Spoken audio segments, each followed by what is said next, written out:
Magluluto tayo ng chicken sopas.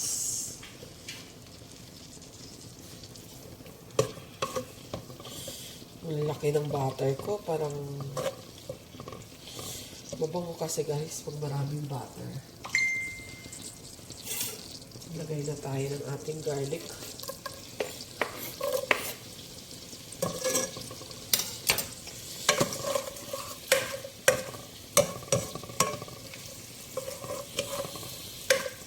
Ang bango talaga ng butter guys.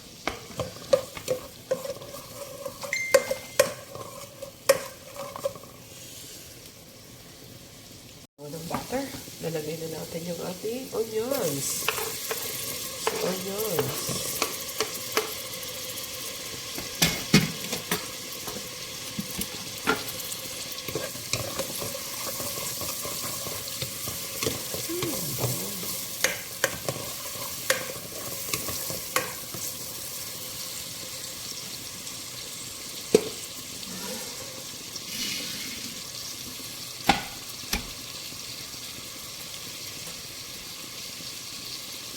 Ilalagay na natin yung ating nilagang manok.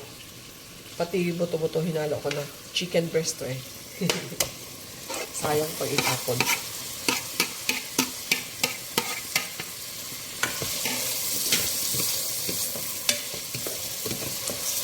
Well, pinakuluan ko tong manok guys. Meron na tong salt and pepper. So, konting salt na lang idadagdag natin mamaya. It depends the lasa.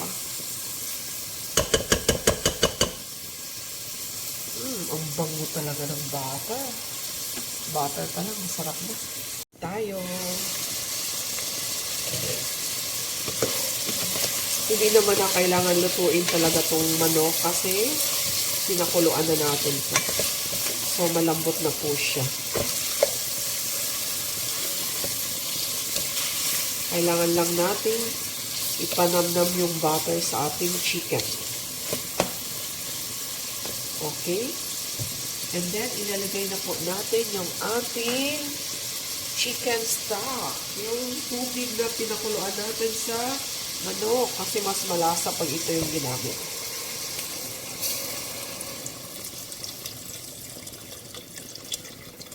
Okay.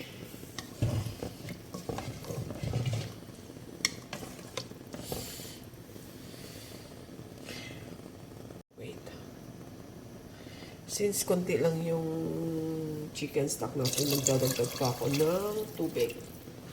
Kasi mas gusto ko marami sabaw ang sopas. Ayaw ko yung tuyo-tuyo na sopas. Ayan. Dagdag pa tayo. So, 3 mug ng tubig. Okay, takpan natin hanggang kumulo.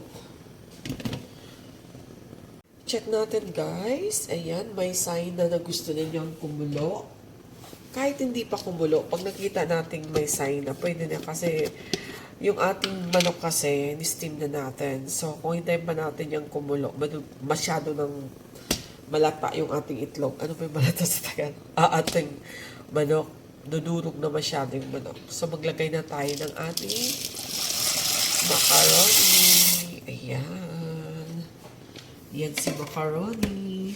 Ang macaroni guys, pag nakalagay na, kailangan laging naka-ukay. I miss you like crazy.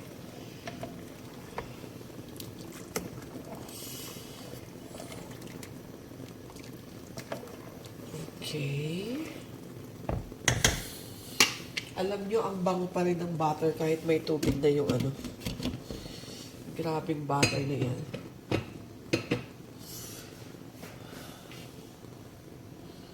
Checking. Ayan.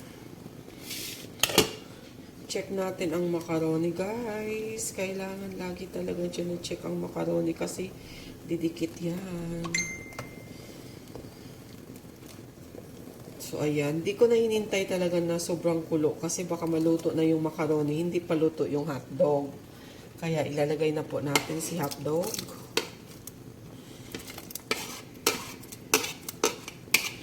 Yung ating carrots at saka repolyo, mamaya pa yun kasi mabilis lang naman siya maluto. And then, wala tayong celery, ox lang yan. Kung may celery, mas masarap. Okay. Takpan natin ulit. Ayun guys, kumulo na. Sobrang kulo na. Luto na ba ang ating macaroni?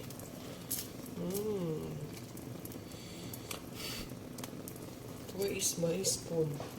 Where is my spoon? Let me check kung luto na yung macaroni. Kasi pag malapit na siyang maluto, kailangan ilagay na natin yung vegetable at saka yung gatas. Tama.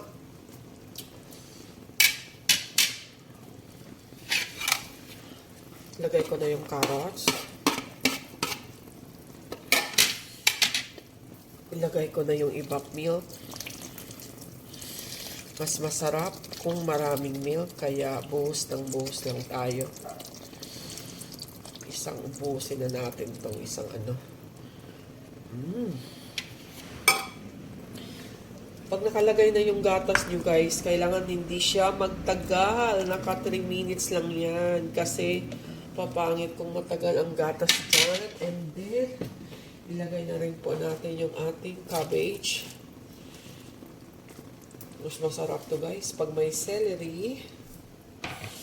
Yun o. Sarap. Sarap. Yung buto-buto sinali ko talaga. Sayang kasi. At least ipapakain ko yan kay Chichay. May lasa na.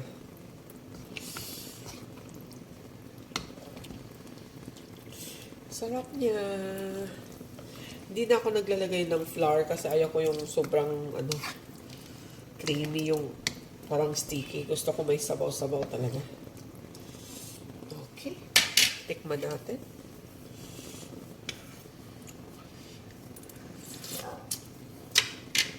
Sarap. Kunting kulo na lang yan. Kunting kulo na lang. Then, ready to serve. Ready to eat. Ayan. Atoy. Kumukulo na.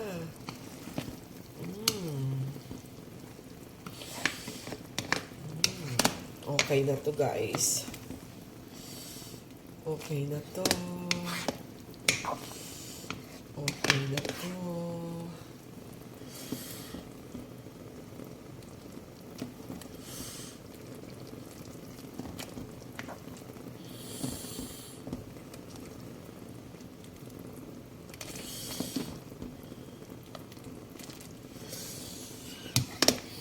Ituin muna natin. Konti pala ang gatas.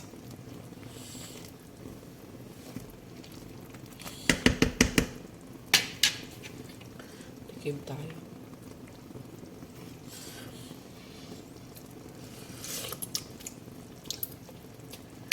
Sobrang sarap!